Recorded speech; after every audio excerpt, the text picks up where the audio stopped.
Indian ചരിത്രത്തിൽ തന്നെ ഏറ്റവും പ്രധാനപ്പെട്ട ഒരു നൂറ്റാണ്ടാണല്ലോ 15-ാം നൂറ്റാണ്ട്. 1498 മെയ് 20-ാം തീയതി വാസ്കോഡി ഗാമ കോഴിക്കോട് കാപ്പാട് ബീച്ചിൽ വന്നിറങ്ങുകയാണ്. പോർച്ചുഗീസിന്റെ അന്നത്തെ രാജാവായിട്ടുള്ള ഭരണാധികാരിയായിട്ടുള്ള മാനുവൽ രാജാവ് പറഞ്ഞയച്ചുകൊണ്ടാണ് നാവികനായിട്ടുള്ള വാസ്കോഡി ഗാമ ഇവിടെ വന്നിറങ്ങുന്നത്.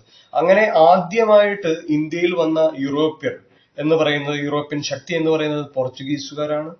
അങ്ങനെ വളരെ പ്രധാനപ്പെട്ട ഒരു 15-ാം നൂറ്റാണ്ട്. അതിനുശേഷം വരുന്ന 16-ാം നൂറ്റാണ്ടിൽ ഒരുപാട് സംഭവങ്ങൾ, അത് നമ്മൾ മുൻപ് ഡിസ്കസ് ചെയ്തിട്ടുള്ളതാണ് ഈ കാര്യങ്ങളൊക്കെ. പിന്നെ വരുന്നതാണല്ലോ 17-ാം നൂറ്റാണ്ട്.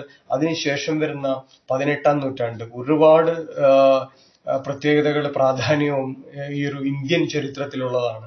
1756 നടന്ന ഇരുട്ടറ ദുരന്തമാണ് യഥാർത്ഥത്തിൽ ബ്രിട്ടീഷ് ആധിപത്യത്തിന് ഇവിടെ ഒരു കാരണമായിട്ടുള്ള ഒരു ഒരു ഒരു സംഭവം എന്ന് പറയുന്നത്. സിറാജ് ഉദ്ധവളയുടെ നേതൃത്വത്തിൽ കൊൽക്കത്ത പിടിച്ചടക്കുന്നു.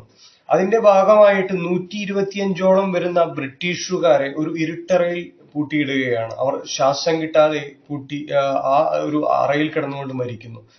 അത് അവരിൽ വളരെ വിരോധം ഉണ്ടാക്കുകയാണ്. പിന്നെ മിർ ജാഫർ എന്ന് പറയുന്ന ഈ സിറാജ് ഉദ്ധവളയുടെ തന്നെ ഒരു മന്ത്രിയെ അവർ കൂട്ടുപിടിക്കുകയും അങ്ങനെ ചതിയിലൂടെ സിറാജ് ഉദ്ധവളയെ 1757 നടന്ന പ്ലാസി യുദ്ധത്തില്, പശ്ചിമ ബംഗാളിൽ നടന്ന പ്ലാസി യുദ്ധം 1757 ബ്രിട്ടീഷുകാരുടെ ആധിപത്യം ഇന്ത്യയിൽ സ്ഥാപിക്കാൻ കാരണമായിട്ടുള്ള ഒരു യുദ്ധമായിരുന്നു പ്ലാസി യുദ്ധം. ബംഗാളിൽ നടന്ന പ്ലാസി യുദ്ധം. അതിൽ സിറാജ് ഉദ്ധവള പരാജയപ്പെടുത്തുന്നു. മിർ ജാഫറിനെ അവർ അവിടുത്തെ പുതിയ അധിപതിയായിട്ടൊക്കെ നിയമിക്കുന്നു. ചതിപ്രയോഗത്തിലൂടെയാണ് യഥാർത്ഥത്തിൽ സിറാജ് ഉദ്ധവളയെ ബ്രിട്ടീഷുകാർ ഇല്ലാതാക്കുന്നത്. അങ്ങനെ 1757 നടന്ന പ്ലാസി യുദ്ധത്തോടുകൂടെ ബ്രിട്ടീഷ് സാമ്രാജ്യത്തിന്റെ ആധിപത്യം ഇന്ത്യയിൽ ഉറപ്പിക്കുകയാണ്. പിന്നീട് പ്രധാന സംഭവം എന്ന് പറയുന്നത് 1764 ബസ്കാർ യുദ്ധം തന്നെയാണ്. അടിത്തറ, ഒരു അരക്കിട്ടുറപ്പിക്കുന്നത്, ഇന്ത്യയില് ബ്രിട്ടീഷ് ആധിപത്യം അരക്കിട്ടുറപ്പിക്കാൻ കാരണമായിട്ടുള്ള ഒരു യുദ്ധമാണ് ബീഹാറിൽ നടന്ന 1764 നടന്ന ബസ്കാർ യുദ്ധം എന്ന് പറയുന്നത്. അപ്പൊ ഇങ്ങനെ വരുന്ന 18-ാം നൂറ്റാണ്ട്. അതിനുശേഷം വരുന്ന 1799 ബ്രിട്ടീഷ് ആംഗ്ലോ മൈസൂർ യുദ്ധങ്ങൾ അവസാനിക്കുകയാണ്. കാരണം ഹൈദരാലി കൊല്ലപ്പെടുന്നു. ഹൈദരാലി 1782 കൊല്ലപ്പെടുന്നു. 1799 ടിപ്പു സുൽത്താൻ വധിക്കപ്പെടുന്നു. ആർദ്ര വെല്ലസ്ലിയുമായിട്ടുള്ള ഏറ്റുമുട്ടലിൽ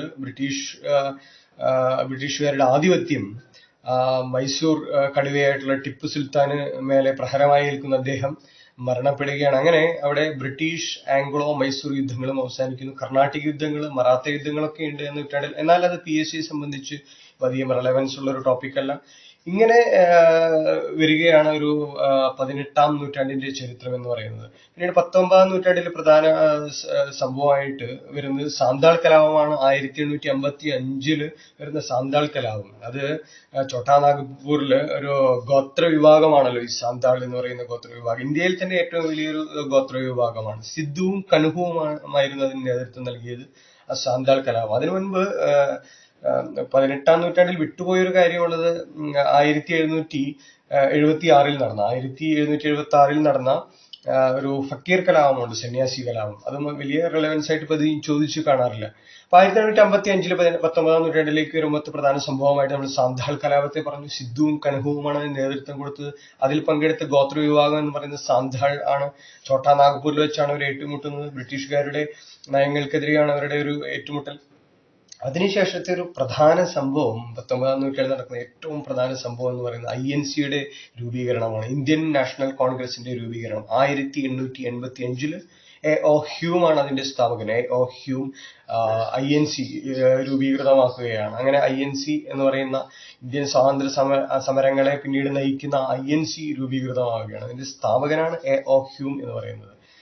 INC-യുടെ ആദ്യ സമ്മേളനം നടക്കുന്നത്, INC-യുടെ ആദ്യ സമ്മേളനം നടത്താൻ തീരുമാനിച്ചത് യഥാർത്ഥത്തിൽ പൂനെയിലായിരുന്നു. എന്നാൽ അവിടെ ആ സമയത്ത് പ്ലേഗ് പടർന്നു വന്നിരിക്കുന്ന ഒരു സമയമായിരുന്നു. അതുകൊണ്ട് തന്നെ അത് മാറ്റുകയാണ്. അങ്ങനെ ആദ്യ INC നടക്കുന്നത് ബോംബെയിൽ വെച്ചാണ് നടക്കുന്നത്.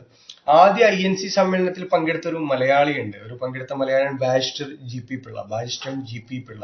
അദ്ദേഹത്തിന്റെ പ്രത്യേകത, ഗാന്ധിജി തന്റെ ആത്മകഥയിൽ പരാമർശിച്ചിട്ടുള്ള ഏക മലയാളിയാണ് ഈ ബാരിസ്റ്റർ GP പിള്ള.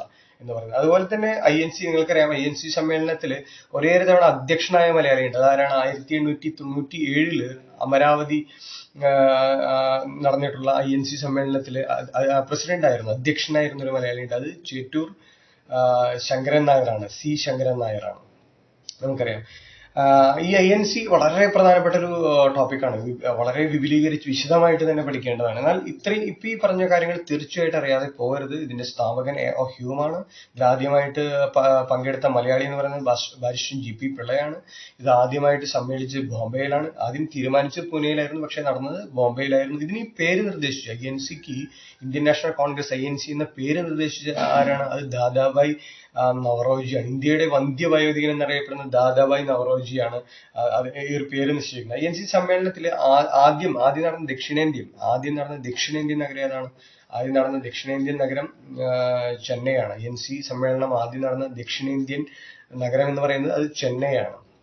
ഇനി ഗാന്ധിജി ആദ്യമായിട്ട്, അത് ചോദിക്കാറുള്ളതാണ്, ഗാന്ധിജി ആദ്യമായിട്ട് പങ്കെടുത്ത INC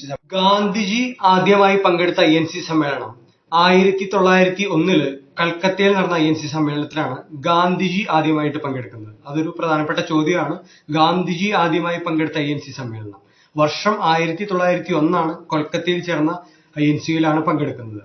ഇനി ജവഹർലാൽ നെഹ്റു ആദ്യമായിട്ട് പങ്കെടുത്ത INC സമ്മേളനം ചോദിക്കാറുണ്ട്. ജവഹർലാൽ നെഹ്റു ആദ്യമായിട്ട് പങ്കെടുത്ത INC സമ്മേളനം നടക്കുന്നത് 1912 ബങ്കിപ്പൂറാണ്. ബങ്കിപ്പൂർ നടന്ന INC സമ്മേളനത്തിൽ 1912 ജവഹർലാൽ നെഹ്റു പങ്കെടുക്കുന്നത്. അതൊരു ഇമ്പോർട്ടന്റ് ക്വസ്റ്റ്യൻ ആണ്.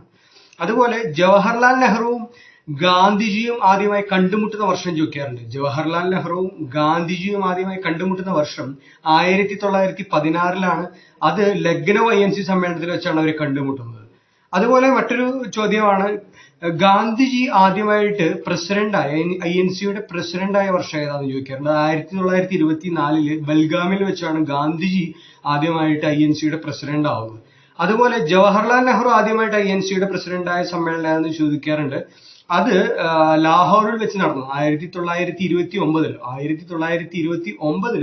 ലാഹോറിൽ വെച്ച് നടന്ന INC സമ്മേളനത്തിലാണ് ജവഹർലാൽ നെഹ്റു ആദ്യമായിട്ട് INCയുടെ പ്രസിഡന്റ് ആകുന്നത്. അതുപോലെ ഏറ്റവും കൂടുതൽ INC സമ്മേളനങ്ങൾ സ്വാതന്ത്ര്യത്തിന് മുൻപ് കൂടിയിരുന്ന സ്ഥലം അത് കൊൽക്കത്തയാണ്. സ്വാതന്ത്ര്യത്തിന് ശേഷം ഏറ്റവും കൂടുതൽ INC സമ്മേളനങ്ങൾ കൂടിയിട്ടുള്ളത് ന്യൂഡൽഹിയിലാണ്. അതുപോലെ INCയുടെ ഏറ്റവും കൂടുതൽ സ്വാതന്ത്ര്യത്തിന് മുമ്പ് ഏറ്റവും കൂടുതൽ INCയുടെ പ്രസിഡന്റ് ആയത് ആരെന്ന് ചോദിക്കാറുണ്ട്. അത് മൗലാന അബ്ദുൽ കലാം ആസാദ് ആണ്.